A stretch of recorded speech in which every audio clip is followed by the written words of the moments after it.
empregão. Então, já é um avanço, tá certo? Já é uma eu não estou totalmente, eu diria que eu não estou totalmente infeliz. Eu acho que eu estou agora me sentindo mais seguro e estou, vamos dizer, eu estou demolindo preconceitos. Já vou dizer aqui para vocês, eu achava que o problema da Faculdade de Filosofia era a área de letras. Eu estou totalmente equivocado.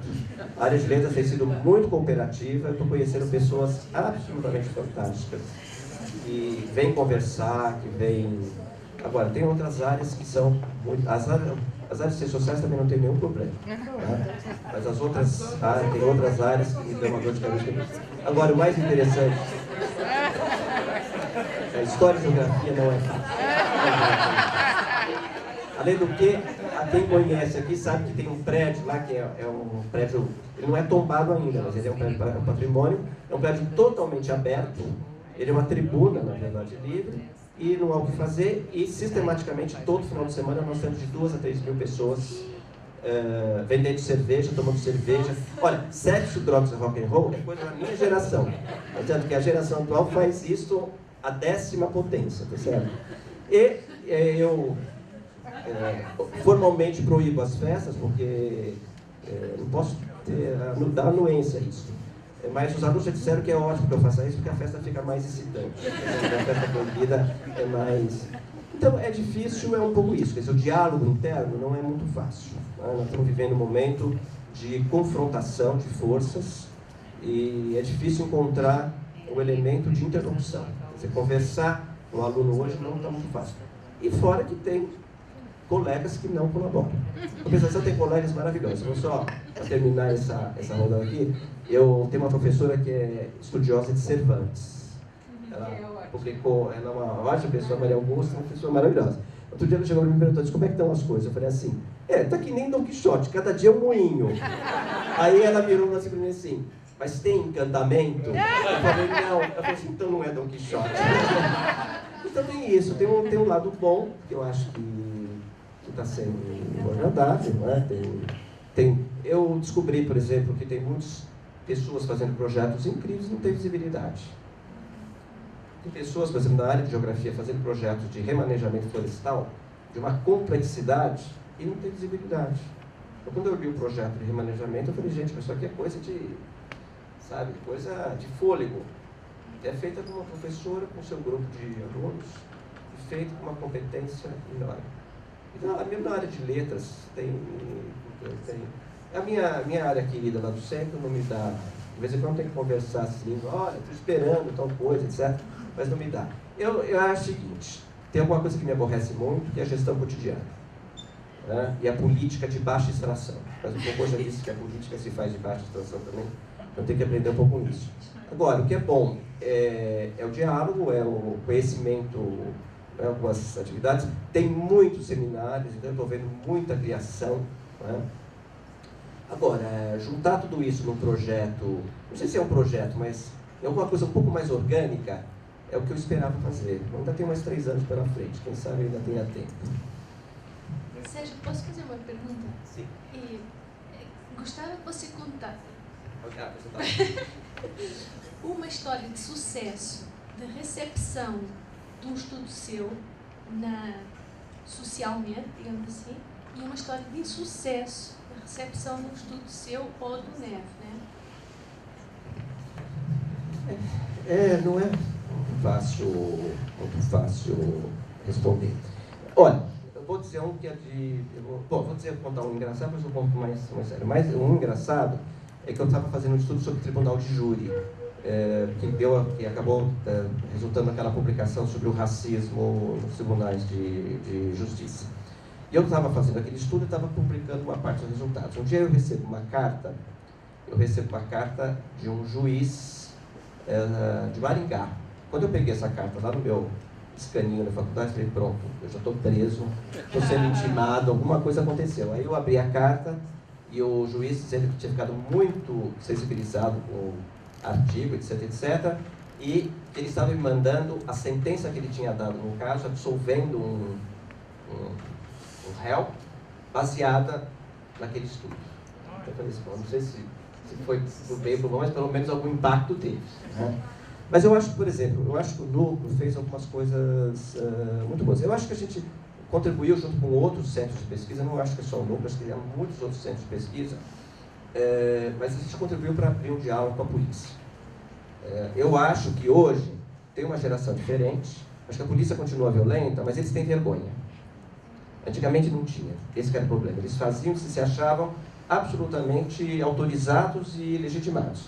Hoje é vergonhoso. Quer dizer, este estágio de ser vergonhoso já é o começo de uma coisa. E essa geração mais jovem, que é mais preparada, muitos são formados em mestrado e doutorado nos nossos cursos. Né? Quer dizer, todos nós, ciência política, todos nós temos vários alunos. Né?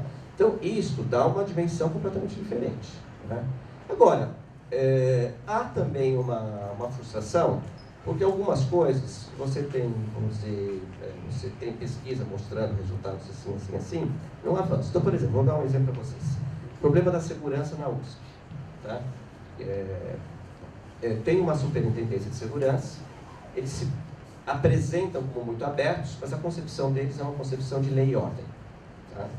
Não, você está lei e segurança numa universidade, é um problema da comunidade. Então você não pode tratar isso apenas como uma questão técnica, você tem que tratar isso como um problema que tem que ser compartilhado com alunos, professores, funcionários e comissões.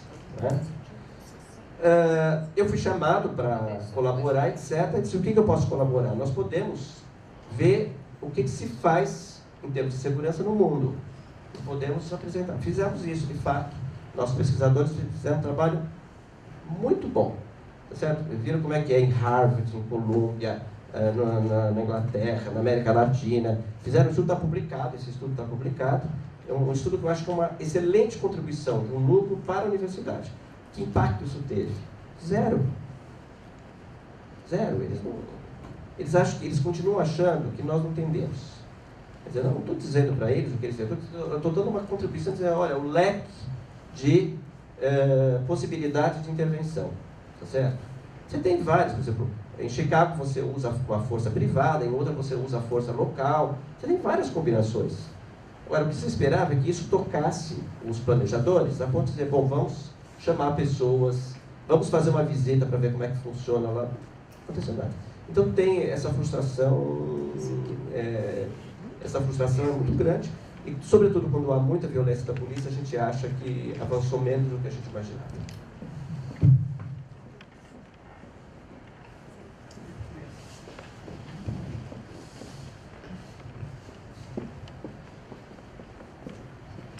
Meu nome é Márcio, sou da Federal do Paraná.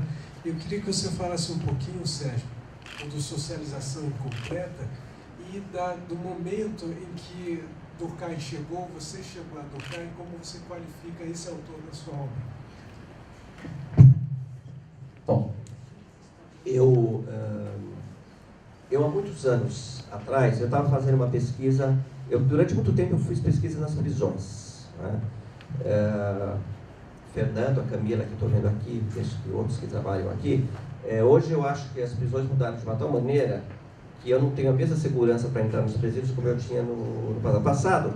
Era uma coisa assim, por exemplo, eu ia à prisão, pedir autorização, eu me sentia totalmente seguro, porque era inimaginável alguém pôr a mão no professor da universidade. É uma coisa inimaginável. Hoje você pode ser moeda de troca. Uma rebelião, por exemplo, você pode ser moeda de troca. Então, eu, por exemplo, senti que as coisas mudaram muito. Mas eu, durante muito tempo, fiz pesquisa nas prisões, conversei com muitos presos e trabalhei muito a memória da infância. Eu fiz reconstruções de trajetórias e trabalhei muito a memória da infância. Eu estava fazendo essa pesquisa e o professor José Souza Martins estava organizando um projeto, que era um projeto de estudos de publicação chamado Crianças sem Infância no Brasil. Né? E ele me convidou para participar desse estudo. E eu, então, apresentei a socialização incompleta. Por quê? Uma coisa que me chamou muita atenção nas entrevistas e na fala, aquele estudo foi uma coisa muito importante, porque ele é um estudo, na verdade, também conclusivo, né?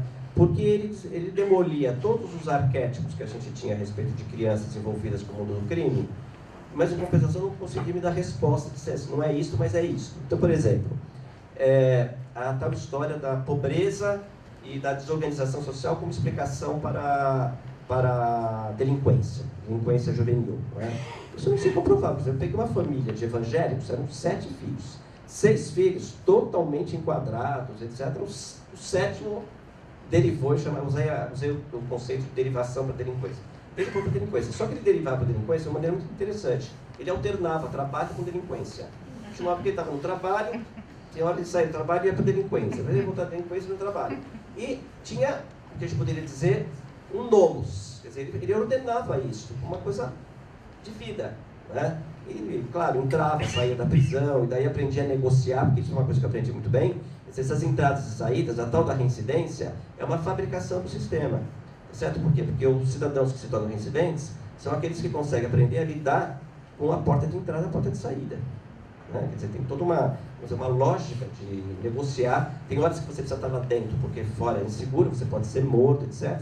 E tem horas que você precisa sair, porque você precisa organizar o mundo lá dentro, mas tem que organizar fora. Né? Então tem uma série de coisas. Agora, o que me parecia de socialização incompleta? Coisa que me chamou muita atenção, que era muito comum nos entrevistados, é que todos eles tinham uma vida de, vamos dizer, uma infância, vamos dizer, uma vida adulta muito precoce. Quer dizer, muito cedo, quer dizer, com 14, 15 anos já tinham filhos, e já tinham responsabilidade de cuidar dos filhos, responsabilidade de cuidar dos pais, responsabilidade de cuidar dos outros, tinha que fabricar dinheiro. Né? E a fabricação de dinheiro era mediante vários expedientes. Né? Inclusive roubar para poder passar dinheiro para a polícia, para poder continuar livre, para poder... Né? Então, uma coisa muito, extremamente perversa. Ao mesmo tempo, eles eram profundamente infantis. Então, o que eu percebia? Eu percebia um elemento que é praticamente uma psicologia social. Então, você exacerba, vamos dizer, a história das pessoas numa direção precoce, ou seja, você se torna adulto muito antes do tempo. Em compensação, tornar-se adulto não significa ter superado as etapas infantis.